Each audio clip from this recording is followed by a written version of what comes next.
Hola, hola, soy Juan Luis Sánchez. Antes de empezar, déjame que te proponga un plan, sobre todo si estás por Galicia. Este fin de semana celebramos en A Coruña el Festival de las Ideas y la Cultura del Diario.es.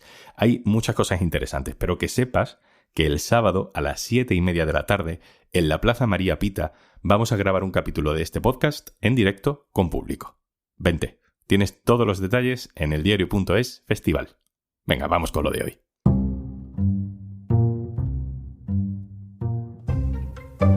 Nunca llueve a gusto de todos, eso lo sabemos, y cuando llueve torrencialmente, eso no le gusta a nadie. Pero ni siquiera cuando llueve somos iguales. Hay desigualdad en la lluvia, hay diferencias de clase en una tormenta, y hemos construido una España que se inunda, y no es culpa de la naturaleza. Soy Juan Luis Sánchez. Hoy en Un Tema al Día, no llueve igual para todos. La España que se inunda.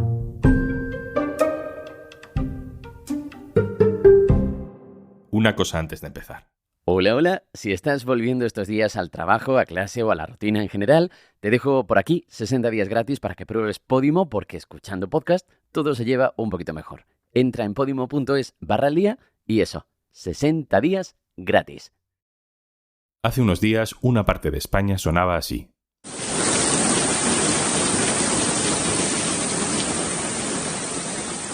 Es el sonido de una dana, de una gran tormenta antes conocida como gota fría y que ahora se acerca más a un fenómeno extremo del cambio climático. A falta de datos definitivos, tenemos cifras récord de agua en España. Y noticias trágicas. Se han registrado 3 muertos, 3 desaparecidos solo entre Madrid y Toledo.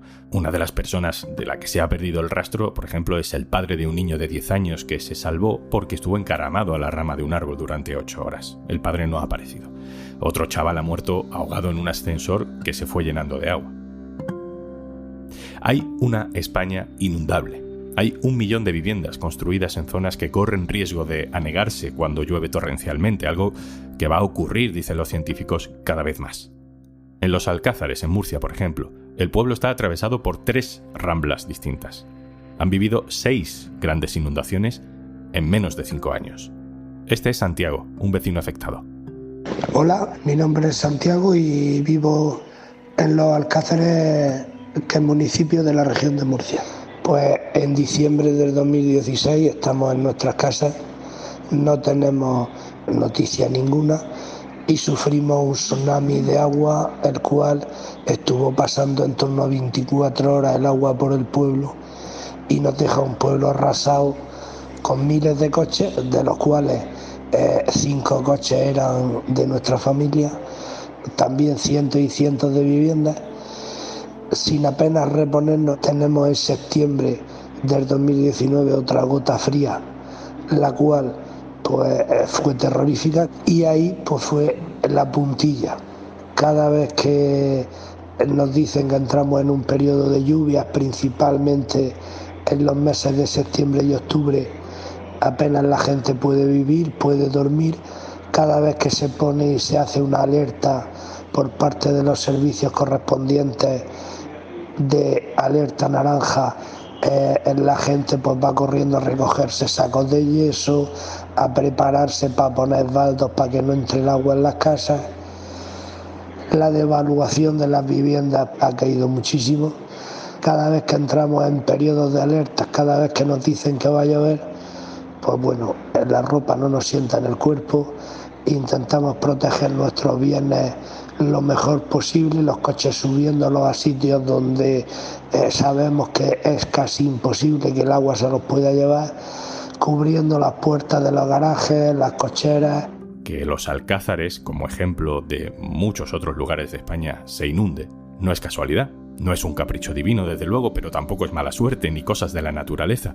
En esta localidad murciana, de las casi 14.000 nuevas viviendas construidas desde la década de los 90, más de 3.500 están en perímetros que tienen ese riesgo de inundación. Estamos hablando de casi 1 de cada 3. En todo el Mediterráneo, también desde los años 90, se han construido más de 200.000 casas en zonas inundables. Son datos de un especial del Diario.es, publicado esta semana. Una parte muy importante de culpa la tiene la ordenación territorial, porque esto que se ha construido en muchos cauces, que ahora para proteger esos cauces hay que desviar la agua hacia otros sitios. y entonces pues es importante que las ordenaciones territoriales y los dominios públicos hidráulicos pues se respeten todos. Las ordenaciones territoriales que se ejecuten y se cumplan, y lo otro, que se guarden las distancias de seguridad y no se construya, porque eso luego da origen a muchos problemas que se podrían evitar. El boom urbanístico también ha afectado a otros lugares del Mediterráneo, por ejemplo, Alicante. Y de allí es Iraida Camarasa, que es ingeniera de obras públicas. Hola, Iraida. Hola, ¿qué tal? Iraida, tú que eres especialista en este tema, ¿por qué en España hay tanta construcción en zonas inundables? En nuestro país era muy frecuente que se construyeran viviendas cerca de los ríos. ¿Por qué? Pues porque eran zonas más atractivas, porque al ser zonas más planas, el diseño de las urbanizaciones y de las infraestructuras era más sencillo. Las calles no tienen problemas de pendientes porque como es llano, pues bueno, un poco de pendiente y ya está. Y también hay que tener en cuenta que en el ámbito rural era una práctica muy habitual que se construyeran viviendas cerca de los ríos, porque tenías el agua del río cerca, porque podías hacer un pequeño huerto al lado de la vivienda. Esto con el tiempo se ha visto que es un problema porque los ríos crecen y crecen sin avisar y las casas se inundan. Pero entonces estas licencias de construcción se dan por desconocimiento, se dan porque son planes desfasados que no tienen en cuenta el cambio climático o una realidad cada vez más frecuente. Bueno, porque se desconoce, no. En muchas ocasiones se dan licencias porque el plan general, que es el instrumento de ordenación, lo permite. También es cierto que en muchas ocasiones se edifican y se construyen edificaciones ilegales o espontáneas en zonas que son inundables, edificaciones, construcciones que después tienen actividades que no están permitidas en esos espacios. Todos nos acordamos de un camping muy famoso que estaba en una zona inundable y no tenía autorización y se inundó hace unos cuantos años. Esto ocurre, lamentablemente, pero ocurre. En aquel camping, el camping de Viescas, en la provincia de Huesca, murieron 87 personas por la crecida repentina de un río. Pero no son los campings, precisamente, los proyectos más habituales en las zonas inundables. El boom inmobiliario, la explotación turística, han levantado cientos de miles de viviendas en el Mediterráneo en 30 años. El 41% está en riesgo de inundación. Le hemos pedido su análisis a Alfredo Pérez Morales, que es profesor de Geografía en la Universidad de Murcia. Hola, Juanlu. Efectivamente, burbujas inmobiliarias e inundaciones son dos hechos que forman una tormenta perfecta y que en el caso del territorio español han motivado que se hayan acentuado las pérdidas en estas últimas décadas.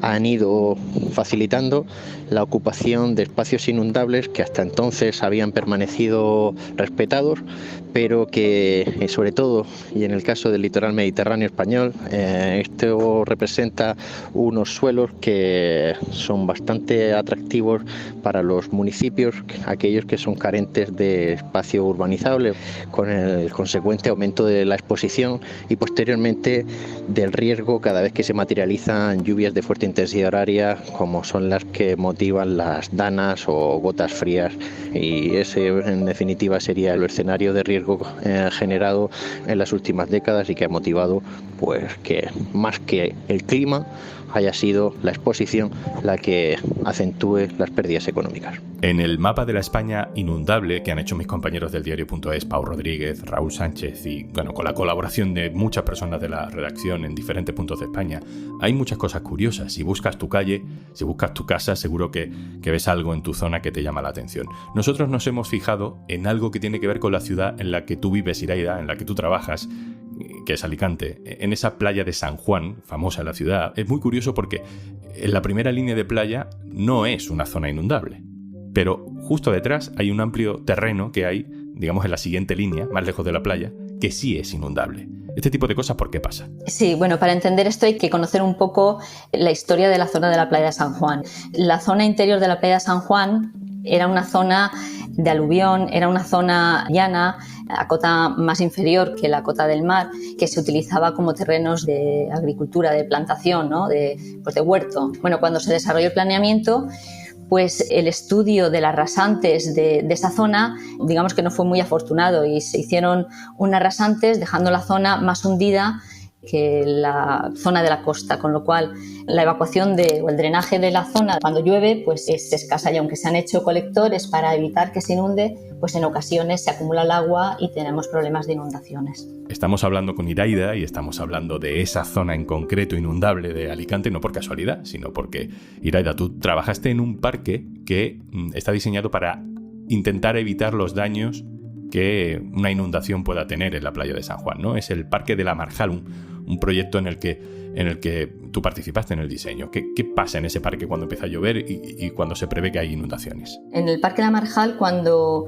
hay alerta de lluvia fuerte, el parque se cierra al uso público. Entonces, cuando empieza a llover y las lluvias son intensas, la red de drenaje que está fuera del propio parque, que va recogiendo las aguas pluviales, se van acumulando en el parque hasta que para de llover. El parque tiene una zona en el centro que es un lago que está diseñado con vegetación de marjal que le permite, y no se deteriora, permite que el agua vaya creciendo y que vaya tapando esa vegetación, y la cantidad de agua que se acumula ahí se queda ahí estancada hasta que pasa la tormenta. Cuando pasa la tormenta y pasan las lluvias, esa agua poco a poco se va evacuando por la salida que hay directa al mar. Este es un ejemplo de un intento de solución creativa a un problema que va a ser cada vez más frecuente. ¿Podemos poner algún ejemplo más de cosas que pueden funcionar en otras ciudades de España? Otros sistemas que se utilizan para combatir este tema de inundaciones es hacer depósitos antirriadas. Son unos depósitos que quedan debajo de determinadas infraestructuras, o sea, tú si no sabes que está ahí, pues no te enteras que ahí tenemos un depósito antirriadas. En Alicante está exactamente debajo de un campo de fútbol. Entonces, los sistemas de captación de las aguas pluviales, el sistema de tuberías que tenemos, está diseñado de tal forma que van captando las aguas de la lluvia y lo van vertiendo a este depósito. Este depósito tiene la capacidad suficiente como para tener fuertes intensidades de lluvias, no se llega nunca a llenar, es un depósito muy grande, y cuando ya pasan las lluvias fuertes, pues poco a poco se va evacuando. Estos dos sistemas se están ejecutando en otros muchos países y son sistemas que funcionan muy bien para evitar todo este tipo de problemas de riadas por fuertes lluvias. Probablemente, Iraida, las técnicas de prevención de este tipo de desastres vayan caducando conforme se vayan haciendo más frecuentes los fenómenos extremos del cambio climático. ¿Qué nos queda? Bueno, el primer trabajo que habría que hacer es revisar todos los planes generales y todos los planes de ordenación y actualizarlos. Los datos y todos los factores que intervienen en estos planes territoriales por el tema del cambio climático están variando de un año a otro, entonces todo esto hay que tenerlo en cuenta y actualizarlo. Y luego también hay que revisar todas las infraestructuras de tuberías que tienen las ciudades. Entonces, una opción que tienen que empezar a barajar todas las administraciones es de ir realizando redes separativas, una red por la que discurra las aguas fecales y una red exclusiva para aguas pluviales. Luego, por otro lado, también es importante los cauces de los ríos y los barrancos, la administración correspondiente que tiene que mantenerlos en condiciones y limpios, pues que realmente los mantengan limpios, porque en muchas ocasiones cuando aguas arriba llueve y va arrastrando toda esta basura, se producen barreras. Entonces se va acumulando el agua, llega un momento en que esa barrera, la fuerza del agua la tira abajo, y de repente pues el pueblo que está aguas abajo ve cómo la crecida del río en minutos llega hasta arriba. Y bueno, yo creo que las administraciones tienen que tomarse en serio todo este cambio climático que estamos sufriendo y diseñar las ciudades pues teniendo en cuenta estos factores. Iraida Camarasa, ingeniera de Obras Públicas. Muchas gracias. Muchas gracias a ti.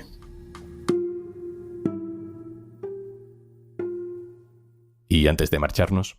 Porque escuchas podcast de curiosidades con las que luego quedas genial contándolas como si las hubieras descubierto tú. En Podimo, aprende mientras pasas un buen rato. Tienes 60 días gratis en podimo.es/al-día. Esto es Un Tema al Día, el podcast del diario.es. Si te gusta lo que hacemos, necesitamos tu apoyo. Hazte socio, hazte socia en eldiario.es/socio. Este episodio nace del trabajo de Pau Rodríguez y de los compañeros del equipo de datos del diario.es, Raúl Sánchez y Victoria Oliveras. También cuenta con la colaboración de Elisa Almagro, que nos trae testimonios desde Los Alcázares. Este podcast lo producen Carmen Ibáñez, Marcos García Santonja e Izaskun Pérez. El montaje es de Pedro Nogales. Yo soy Juan Luis Sánchez. Mañana, otro tema.